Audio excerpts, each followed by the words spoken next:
কলকাতা বিশ্ববিদ্যালয় BA third সেমিস্টারের সকল জেনারেল ছাত্রছাত্রী, তোমাদের যাদের ইতিহাস সাবজেক্টটি পাস কোর্সে রয়েছে অর্থাৎ হিস্টোরি এমডিসি বা সিসি3 পেপারটি রয়েছে, তোমাদের জন্য আজকের এই ভিডিওটি খুবই গুরুত্বপূর্ণ হতে চলেছে। কারণ আজকের এই ভিডিওটিতে তোমাদের জন্য বাছাই করা মোস্ট ইম্পর্ট্যান্ট কিছু গুরুত্বপূর্ণ প্রশ্ন নিয়ে আলোচনা করব। তোমাদের ফাইনাল পরীক্ষার জন্য যে প্রশ্নপত্রগুলি তোমাদের পরীক্ষা আসার সম্ভাবনা খুবই রয়েছে এবং তোমাদের এই হিস্টোরি এমডিসি বা সিসি3 পেপারের কী সিলেবাস রয়েছে এবং কোশ্চেন প্যাটার্ন কী রয়েছে, কত নম্বরে তোমাদের লিখিত পরীক্ষা হবে, সম্পূর্ণ তথ্য নিয়ে আজকের এই ভিডিওটিতে আমি আলোচনা করব।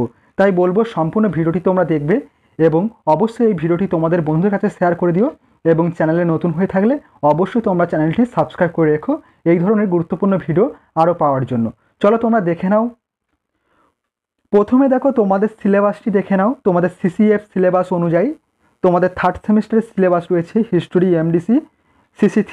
তোমরা যারা পাস কোর্সে ইতিহাস সাবজেক্ট নিয়েছো তোমাদের সিলেবাস রয়েছে তোমাদের ভারতের ইতিহাস পড়তে হচ্ছে 300 থেকে 750 খ্রিস্টাব্দ পর্যন্ত তোমাদের ভারতের ইতিহাস পড়তে হচ্ছে।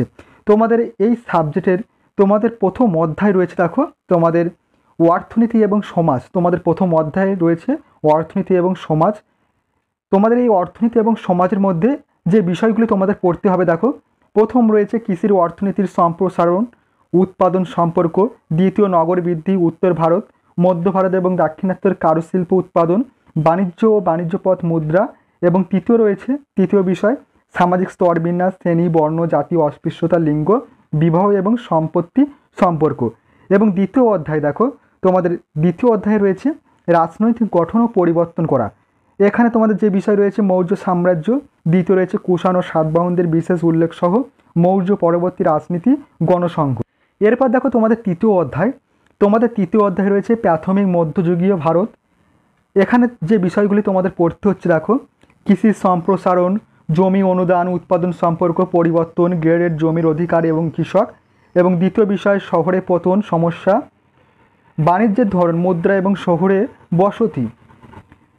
এবং 3 নম্বর বিষয় রয়েছে বর্ণ জাতিদের বিস্তার, বিবাহ এবং সম্পদের নিয়ম পরিবর্তন।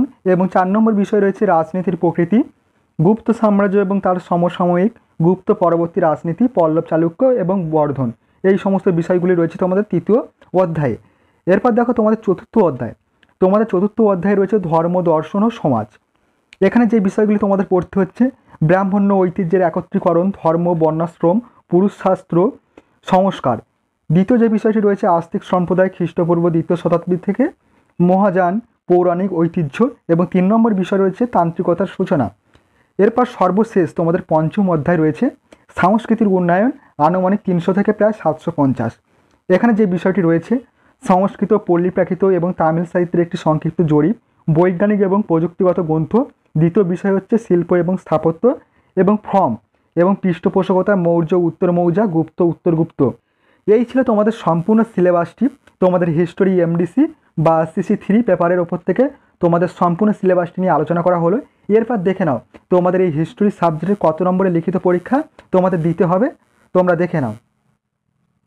তোমাদের কোশ্চেন প্যাটার্নটা কি রয়েছে দেখো, 10 নম্বরের প্রশ্ন তোমাদের 2টি করতে হবে 20 নম্বর, এবং 20 নম্বরের প্রশ্ন তোমাদের 2টি অ্যান্সার দিতে হবে 40 নম্বর, এবং 5 নম্বরের প্রশ্ন তোমাদের 3টি অ্যান্সার দিতে হবে 15 নম্বর। এই ছিল তোমাদের টোটাল 75 নম্বরে তোমাদের লিখিত পরীক্ষা হবে, টোটাল 75 নম্বরের। এক্ষেত্রে কোনো এসিকিউ বা এমসিকিউ প্রশ্ন হবে না।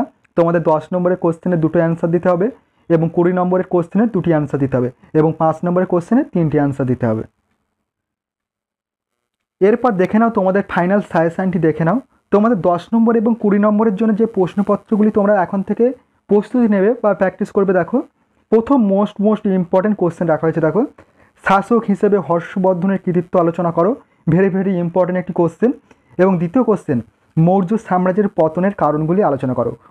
মোস্ট ইম্পর্টেন্ট এই কোশ্চেনটি খুবই গুরুত্বপূর্ণ, তোমাদের থার্ড সেমিস্টারের পরীক্ষায় আসার সম্ভাবনা খুবই রয়েছে। এবং 3 নম্বর প্রশ্ন রয়েছে প্রাচীন ভারতে নারীর সামাজিক মর্যাদা নির্মাণ করো। Most important. এবং 4 নম্বর গুরুত্বপূর্ণ প্রশ্ন কুষাণ সম্রাট কনিষ্কের রাজনৈতিক ও সাংস্কৃতিক কৃতিত্ব আলোচনা করো। ভেরি ইম্পর্টেন্ট একটি কোশ্চেন, মোস্ট ইম্পর্টেন্ট। এবং 5 নম্বর কোশ্চেন সমুদ্রগুপ্তের রাজ্য জয় নীতির পার্থক্য আলোচনা করো, খুবই গুরুত্বপূর্ণ। এবং 6 নম্বর কোশ্চেন গুপ্ত সাম্রাজ্যের পতনের কারণগুলি আলোচনা করো, মোস্ট ইম্পর্টেন্ট। এবং 7 নম্বর কোশ্চেন গুপ্ত যুগকে সুবর্ণ যুগ বলা হয় কেন তা আলোচনা করো। এই যে 6-এর দাগ এবং 7-এর দাগ মোস্ট ইম্পর্টেন্ট এই প্রশ্ন দুটি অবশ্যই তোমাদের প্র্যাকটিস করতে হবে। এখান থেকে এই দুটি প্রশ্নের মধ্যে যে কোনো একটি প্রশ্ন কিন্তু অবশ্যই তোমরা তোমাদের পরীক্ষার খাতায় কমন পাবে। এরপর দেখো 8 নম্বর প্রশ্ন ছিল শশাঙ্কের অধীনে একটি আঞ্চলিক শক্তি হিসেবে গৌড়ের উত্থান ব্যাখ্যা করো। মোস্ট ইম্পর্টেন্ট এই কোশ্চেনটিও। এবং 9 নম্বর প্রশ্ন আদি মধ্যযুগে ভারতের শিক্ষার বিকাশে নালন্দা বিশ্ববিদ্যালয়ের ভূমিকা আলোচনা করো। Most important. এবং 10 নম্বর কোশ্চেন পল্লব স্থাপত্য ভাস্কর্য শিল্পের ওপর একটি প্রবন্ধ লেখো। এবং 11 নম্বর কোশ্চেন সাম্রাজ্যের বিজেতা হিসেবে সমুদ্রগুপ্তের কৃতিত্বের মূল্যায়ন করো। ভেরি ইম্পর্টেন্ট একটি কোশ্চেন। এবং 12 নম্বর প্রশ্ন অশোকের ধর্মের রাজনৈতিক দর্শন আলোচনা করো। এবং 13 নম্বর কোশ্চেন দ্বিতীয় চন্দ্রগুপ্তের কার্যাবলী মূল্যায়ন করো।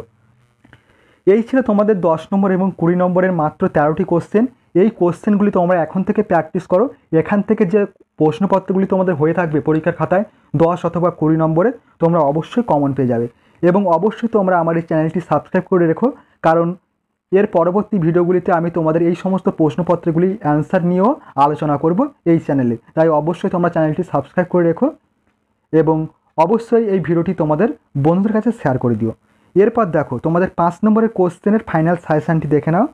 তোমাদের 5 নম্বরের জন্য যে মোস্ট ইম্পর্টেন্ট প্রশ্নগুলি রাখা হয়েছে দেখো। প্রথম কোশ্চেন গুপ্ত শাসন প্রতিষ্ঠার প্রাককালে উত্তর ভারতের রাজনৈতিক অবস্থা কেমন ছিল। ভেরি ইম্পর্টেন্ট একটি কোশ্চেন। এবং 2 নম্বর কোশ্চেন আরবদের সিন্ধু বিজয়ের তাৎপর্য কী। Most important.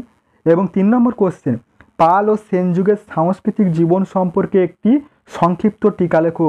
ভেরি ইম্পর্টেন্ট এই কোশ্চেনটিও। এবং 4 নম্বর কোশ্চেন হর্ষচরিত সম্পর্কে একটি সংক্ষিপ্ত টিকা লেখো।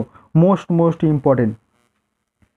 এবং 5 নম্বর কোশ্চেন পুষ্যভূতি বংশের শ্রেষ্ঠ শাসক কে ছিলেন, শশাঙ্কের সাথে তার সম্পর্কের কারণ উল্লেখ করো। এবং 6 নম্বর কোশ্চেন চোল আমলের স্থানীয় সাহিত্য শাসন সম্পর্কে একটি টিকা লেখো। মোস্ট ইম্পর্টেন্ট একটি কোশ্চেন। এবং 7 নম্বর কোশ্চেন আদি মধ্যযুগে ভারতের গিল্ডের গুরুত্ব আলোচনা করো।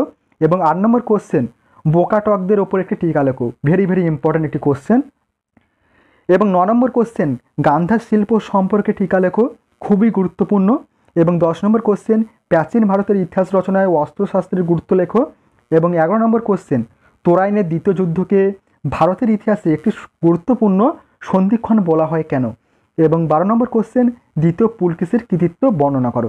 এই যে 12টি কোশ্চেন আলোচনা করা হলো, তোমাদের কিন্তু প্রশ্নপত্রগুলি পরীক্ষা আসার সম্ভাবনা খুবই রয়েছে যে প্রশ্নপত্রগুলি আলোচনা করা হলো।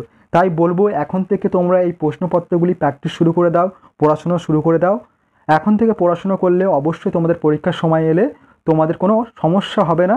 তোমরা অতি সহজেই পরীক্ষার খাতায় প্রশ্নপত্রের অ্যান্সারগুলি লিখে আসতে পারবে। এবং পরবর্তী ভিডিওগুলিতে আমি তোমাদের এই সমস্ত প্রশ্নপত্রের অ্যান্সার এই চ্যানেলে দিয়ে দেবো। তোমরা অবশ্যই চ্যানেলটি সাবস্ক্রাইব করে রেখো এবং অবশ্যই এই ভিডিওটি তোমাদের বন্ধুর কাছে শেয়ার করে দিও। ভিডিওটি আজ এই পর্যন্ত। তোমাদের সঙ্গে দেখা হবে পরবর্তী নেক্সট গুরুত্বপূর্ণ ভিডিওটিতে।